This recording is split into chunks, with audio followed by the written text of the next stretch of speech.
Well, there was no role for our deep state. It was বাংলাদেশকে Donald Trump অর্থাৎ যুক্তরাষ্ট্রের president Donald Trump নাকি বাংলাদেশকে মোদির হাতে ছেড়ে দিয়েছে এমন তথ্য এমন বিভ্রান্তিমূলক তথ্য প্রচার করছেন ভারতীয় কিছু গণমাধ্যম, কিছু কন্টেন্ট ক্রিয়েটর।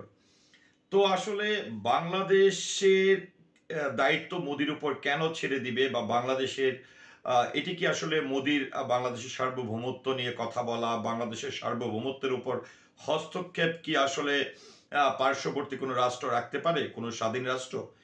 অন্যদিকে যেটি হচ্ছে যে নরেন্দ্র মোদী একদমই যখন ডোনাল্ড ট্রাম্পের সঙ্গে তার সাক্ষাৎ হওয়ার কথাটি রয়েছেন, কিংবা তিনি যখন সফরে যাওয়ার আগ থেকেই ভারতীয় কিছু গণমাধ্যম কিন্তু একের পর এক বিভ্রান্তিমূলক কিছু তথ্য প্রচার করছিল যে নরেন্দ্র মোদী নাকি এবার ডোনাল্ড ট্রাম্পের সঙ্গে এই সম্মেলনে দেখা হওয়ার পরে বাংলাদেশের অভ্যন্তরীণ বিষয়গুলো নিয়ে কথা হবে, এবং তিনি বাংলাদেশের সংখ্যালঘু থেকে শুরু করে বাংলাদেশ নাকি অস্থিতিশীল পরিবেশ বিরাজ করছে এই বাংলাদেশে, এই বিষয়গুলো নিয়ে তিনি জোরালো এবং শক্তভাবে এটির একটি প্রতিহত করার চেষ্টা করবে বাংলাদেশকে।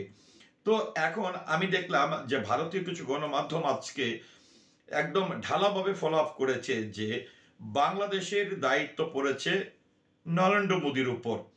তো বাংলাদেশের দায়িত্ব আসলে নরেন্দ্র মোদীর উপরে কি কারণে পড়বে?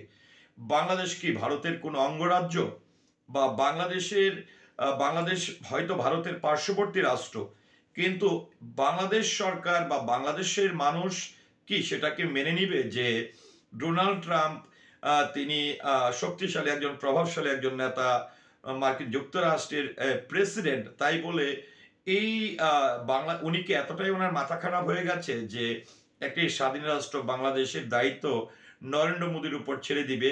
আর বাংলাদেশের দায়িত্ব আসলে নরেন্দ্র মোদীর উপরে ছেড়ে দেওয়ার বিষয়টি কি আমি জানি না। তবে এই যে ভারতীয় কিছু অসাধু গণমাধ্যম একের পর এক বা কন্টেন্ট ক্রিয়েটররা এই যে বিভ্রান্তিমূলক তথ্যগুলো প্রচার করছেন বিভিন্ন সময়ে এসে, এটি কি আসলে যারা বাংলাদেশের মানুষ আছেন তারা কিভাবে দেখছেন?